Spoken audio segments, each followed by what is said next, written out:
All right, guys, thanks for tuning in today. First, looking at the first question, 394. Again, we're dealing with our integers and our number lines. First of all, you would like to write an expression for the following question. Lucas's frog is sitting at -2, so he's sitting right here on the number line. His hog hops 4 units to the right, 6 units to the left, and then 8 more units to the right. Write an expression. So again, starting at -2, because that's where his frog is starting, what happens first? Well, he hops 4 units to the right, which means right goes positive, left goes negative. And then when he goes left 6, we have to subtract that. And then he goes right, so we need to add the 8. So there's your expression right there. So knowing what we talked about in class, you should be able to figure out where his frog lands. Again, what I would do is just draw it on the number line. So if you're going to go up 4, 1, 2, 3, 4, and then do the same. Maybe go back to 6 the other way.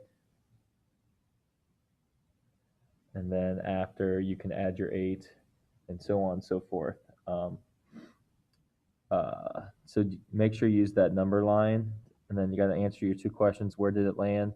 And then what number is the opposite of where Lucas's frog landed? So remember, that's our absolute value. We talked about that in class today. So basically, all you got to do is give me the opposite of your answer for B for C. So again, let's just say this is not the answer, but if the answer was 2 for B, the answer for C would be -2, because -2 is the opposite of +2. 395, we got some graphing here. Remember, you always want to go left or right first, then up or down. So we have our 4 points right here. I'll mark the first one for you. If you're going to go over 1, you're going to go up 3, so your first point should be right here, and so on and so forth. Getting down to 396, we have the distributive property. We had this on homework last night. Again, break them up simply as 18 times 20 plus 6.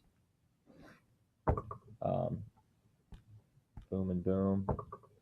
6 times 3,000 plus 400 plus 5. Pretty self-explanatory again right here. For our fractions, make sure you get a common denominator.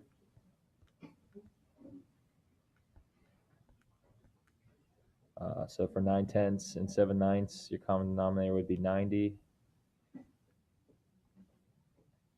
So you'd get 81 on top here, because we'd have to multiply it by 9, and over here you'd get 70. Add them up and reduce your fraction to lowest terms.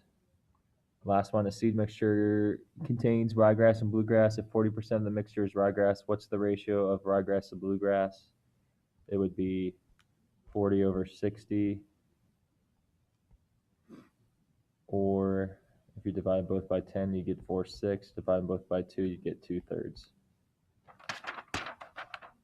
So you can write it as 2/3, 2 to 3, or 2 to 3. All right, thanks for logging on. Hope your homework's not that hard.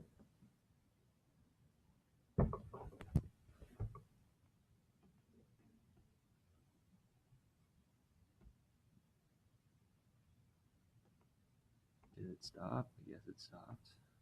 Oh, nope, it did.